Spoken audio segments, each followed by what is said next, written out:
Hello, my name is Zachary Simpkins, and I'm very grateful to have this interview today and let you know a little bit more about me and what I find to be the most important when it comes to marketing.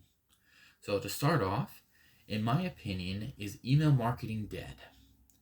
So, I think it is not dead. There's just some missed opportunities. In this day and age we live in, we get so many emails constantly, and a lot of them turn out to be spam. And in that way, email marketing could seem dead.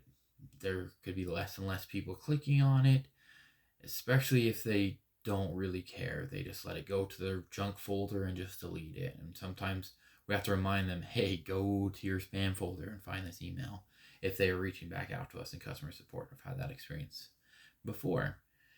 But the reason how it could not be dead is if you design a well written email that gives the headline of exactly what they need in the subject so that they know, like, hey, this is 20% off. This is a great deal. You need to click on this. Then it can have a lot of success. It just needs to be like any other tool, used correctly, and if done well by somebody who knows what they're doing, it is not dead. There can be a lot of success. And in fact, some statistics have even shown that more and more emails are being clicked on if they have the right thing. So it's not dead. It just needs to be better utilized. And people can get out of the rut of saying the same things that make it spam and using something more direct, more human, even to be able to get these. If you're just pumping out emails, have it go, it will see a spam and you won't see results. But if you take the time to use the tool properly, email marketing can be fantastic. Second question, why should marketers be involved in creating customer journey maps? Now, this I think is very important. I think a customer journey map itself allows a marketer or any part of the team to think more like the customer. Think of what do they need? What are some things they might not like? And why would they think this product is just not necessary? Or why would they pay extra for services where they can just do it themselves? So getting a good team and having that be part of their journey and thinking about really what it means for them and how our product or service can really help them be able to achieve things that they need. It'll make their life easier and better. So as marketers thinking, really getting in to who they are as customers, what their likes, what their dislikes, even different age, cultures, background, all those things can come to effect and help them.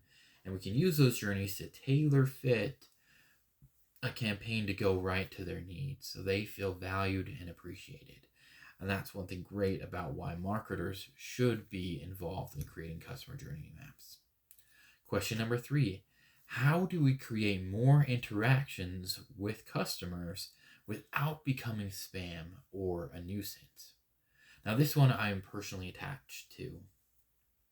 I believe that there's so many times where as a consumer, you could just feel like another number. Oh, they are just pumping out the same products and they're increasing the prices, and I'm just getting left in the dust.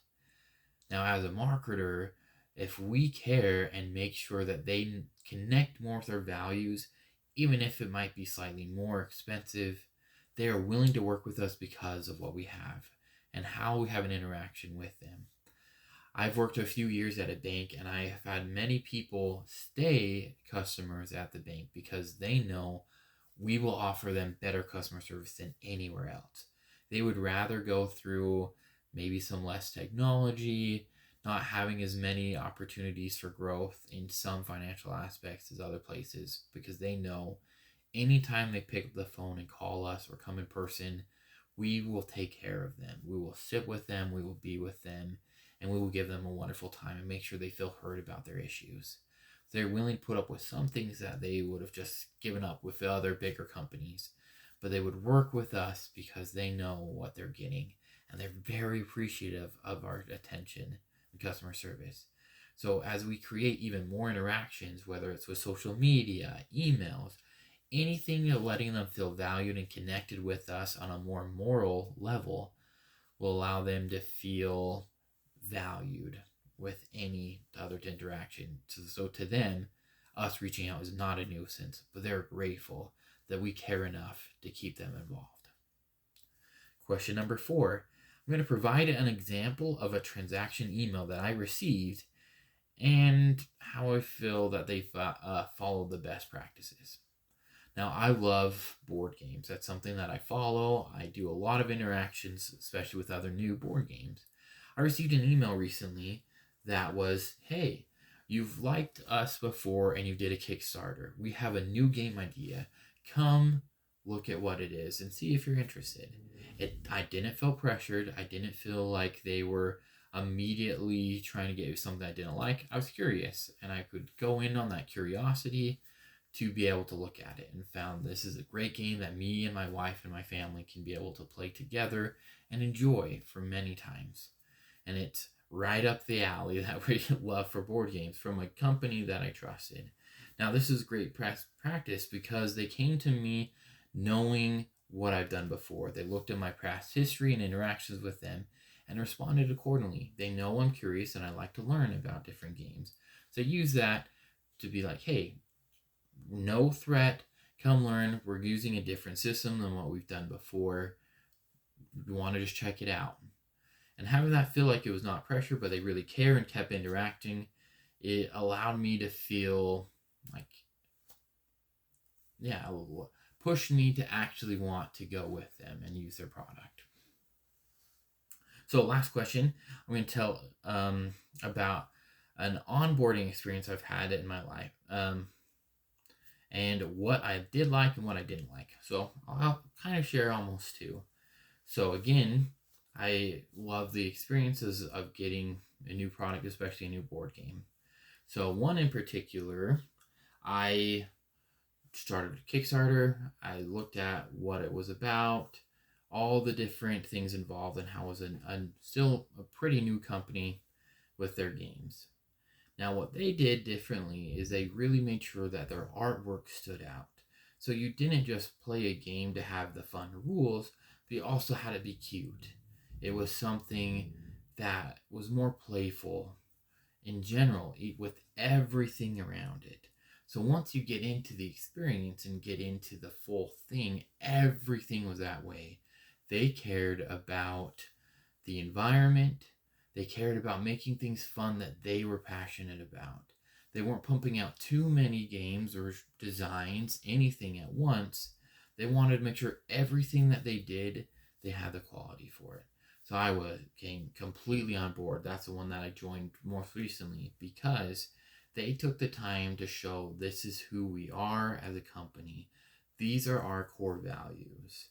This is what we're going to continue to do. And even if things get harder, such as getting tariffs here in the US, where prices were a little bit higher, they said, we value you. We agreed at this price. We're going to honor the price that you agreed with, even if it's going to cost us more. So we'll take the bullet and we'll spend the extra funds so you get what you agreed on. And I appreciated that. So the next time they came up with, hey, there's this new product we'd like you to look at, of course I'm going to go in because I know that they valued me and that they were willing to pay extra and cover costs. They didn't make as much of a profit so that we had something that we liked and a price that we could agree with. So I was willing to give more because of that. I think that's the same with anything else that we do in market. If we can connect to people where they're at and show them that they're valued and that we're willing to go above and beyond to help them, then they will continue to come to us and they're willing to give us more of what we need to stay afloat. Thank you for this interview. I'm so grateful to have this opportunity, and I look forward to hearing from you soon.